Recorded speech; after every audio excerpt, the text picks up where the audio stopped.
Fondasi Iman Kristen Alkitabiah.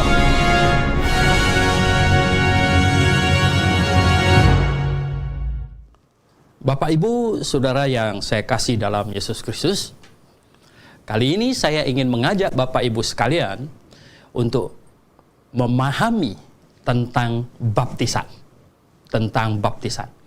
Yang pertama, mengapa Tuhan perintahkan baptisan? Nah, kita harus memahami sebenarnya sentral sejarah itu adalah Yesus Kristus. Yesus Kristus. Penyaliban Yesus Kristus itu adalah pusat inti dari sejarah.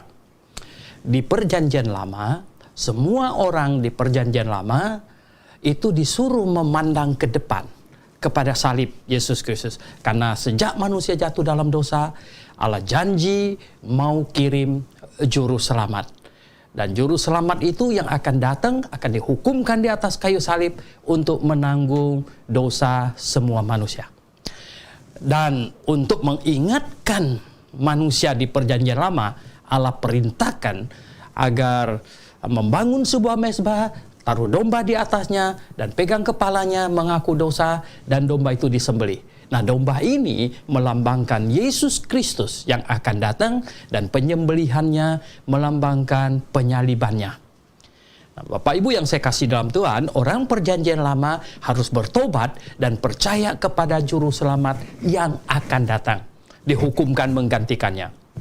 Kemudian Yesus datang dan tersalib di atas kayu salib, ya, dan dia berseru, sudah selesai.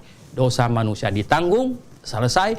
Nah, selanjutnya Tuhan memerintahkan supaya bukan lagi menyembelih domba di atas mezbah, tetapi sekarang ini Tuhan bilang yang mau menjadi muridnya, orang yang sudah diselamatkan, orang yang sudah percaya, sudah bertobat, untuk menyatakan pertobatan dan imannya, dibaptis, ditenggelamkan ke dalam air, kemudian ditarik naik ini. Nah, kalau domba mensimbolkan juru selamat yang akan datang dan penyalibannya, sedangkan baptisan mensimbolkan mati ya bersama Kristus, ditenggelamkan ke dalam air, dikuburkan, kemudian Kristus bangkit, maka akan juga bangkit seperti Kristus. Itulah baptisan. Jadi Bapak Ibu yang saya kasih dalam Tuhan Yesus Kristus, nah siapakah yang boleh dibaptis? Siapakah yang boleh dibaptis? Adalah orang yang sudah bertobat, yang sudah benar begitu, sudah bertobat. Di dalam Markus pasal 16 dikatakan, pergilah beritakanlah Injil kepada segala makhluk. Barang siapa yang percaya ya dibaptis, dia percaya dan dibaptis. Jadi orang yang percaya itulah yang dibaptis.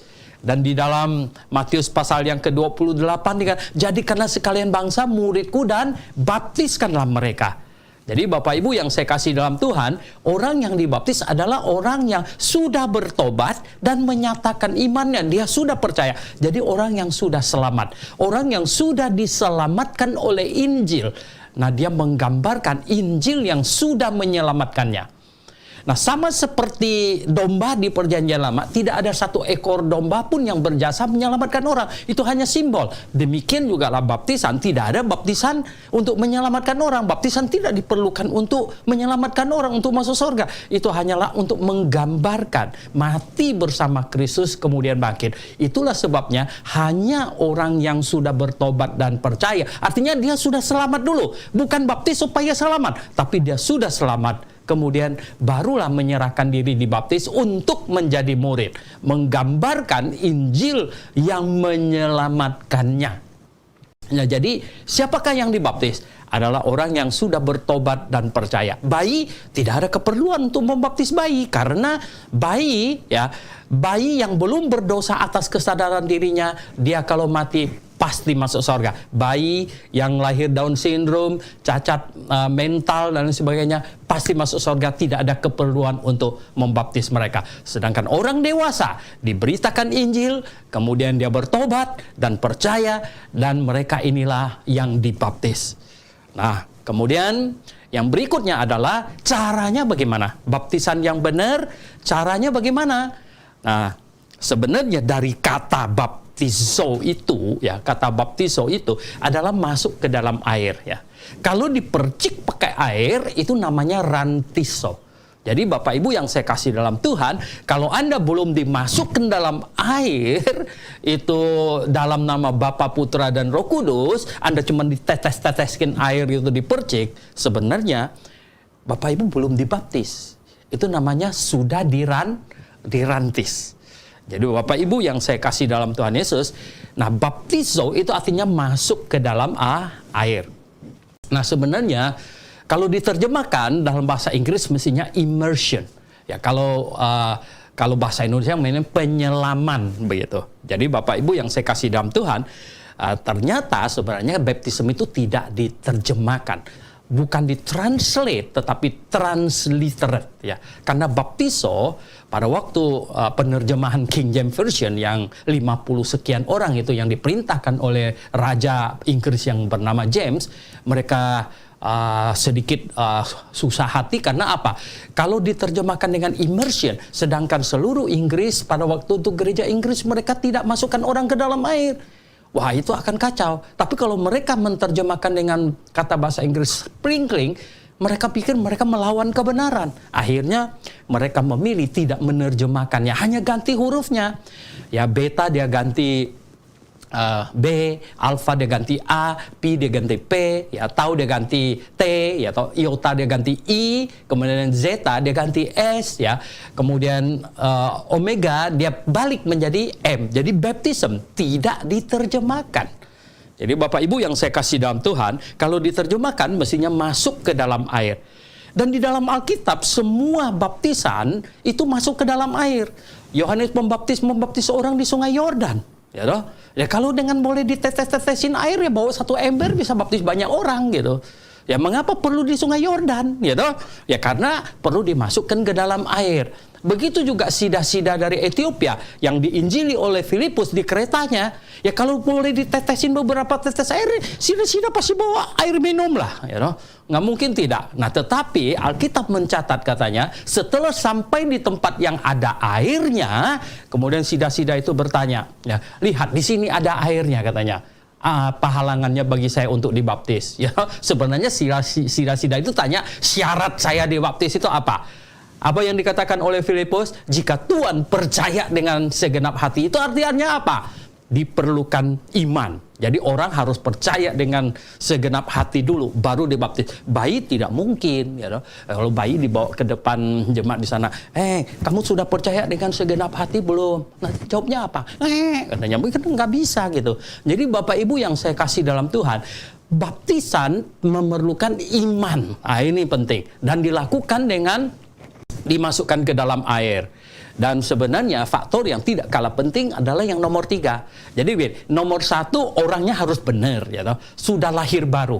Bukan dibaptis baru, belum lahir baru sudah dibaptis. Ya saya mendengar bahkan melihat videonya ada gereja yang dimana orang mau dibaptis masih kerasukan kepar-kepar di lantai begitu guling-guling. Wah ini orang belum lahir baru masih kerasukan ini. Bagaimana kita membaptis orang yang sudah lahir baru yang sudah benar? Kedua, dengan cara yang benar, yaitu masuk dia ke dalam air, kemudian ditarik keluar. Kemudian yang ketiga sebenarnya, yang ketiga itu apa? Yaitu dilakukan oleh gereja yang benar. Yang benar itu Alkitabiah.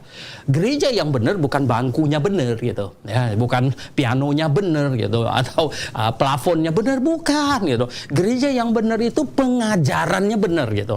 Pengajarannya benar ya. Pengajarannya sesuai dengan Alkitab, Alkitabiah, dan dijalankan dengan benar.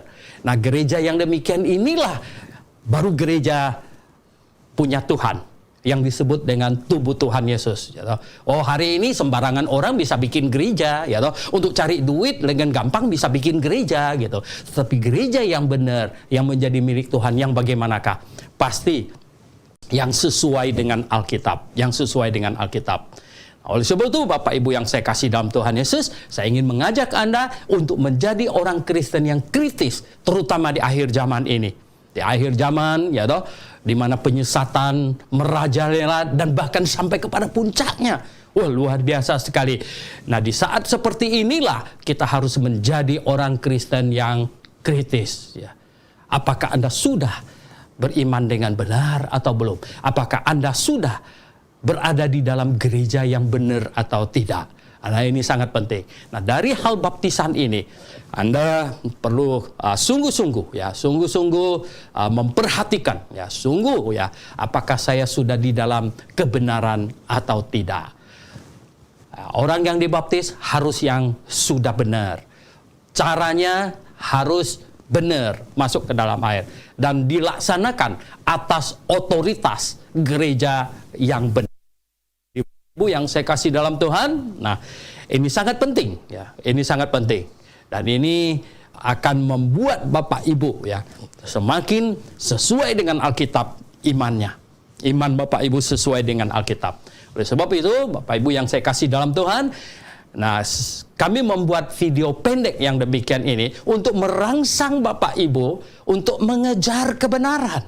Untuk mengejar kebenaran. Mengapa? Tuhan Yesus pernah berkata kepada murid-muridnya. Katanya, waktu itu murid-muridnya bertanya, Guru, mengapa engkau mengajar dengan perumpamaan terus? Ini orang-orang kelihatannya bingung gitu kan. Jadi Tuhan Yesus bilang, kepada kamu diberi karunia untuk memahami, tapi kepada mereka tidak. Langsung Tuhan Yesus berkata apa? Barang siapa yang mempunyai akan diberi sampai berkelimpahan. Tetapi barang siapa yang tidak mempunyai, apa yang terakhir dia miliki akan diambil. Apa yang dimaksud? Sebenarnya yang Tuhan Yesus maksudkan itu rasa ingin tahu yang besar. Ya, rasa ingin tahu. Apakah di dalam Anda ada rasa ingin tahu? Nah, kami melalui video pendek ini merangsang Anda. Anda harus menjadi orang Kristen yang kritis, bahkan menjadi orang Kristen yang sangat rindu akan kebenaran. Carilah dahulu akan kerajaan Allah dan kebenarannya, maka segalanya itu akan ditambahkan. Bersama dengan itu Tuhan Yesus berkata, yang mempunyai akan diberi berkelimpahan. Yang tidak punya, yang terakhir dia punya, akan diambil apanya? Nyawanya. Jadi Bapak Ibu yang saya kasih dalam Tuhan Yesus, marilah menjadi orang Kristen yang mengejar kebenaran. Marilah jadi orang Kristen yang berani memeriksa iman kita. Sudahkah saya beriman dengan benar atau tidak? Kalau kita mendengar ada pengajaran yang berbeda dari yang kita yakinkan, jangan marah dulu gitu. Kalau marah ya Anda bukan orang yang mencari kebenaran. Tetapi jikalau kita mendengar sesuatu yang berbeda, coba kita pikirkan sejenak dan kita cocokkan dengan Alkitab yang ada di tangan kita, sesuai dengan Alkitab atau tidak. Oke, Bapak Ibu yang saya kasih dalam Tuhan Yesus, sampai di sini perjumpaan kita. Salam Maranatha.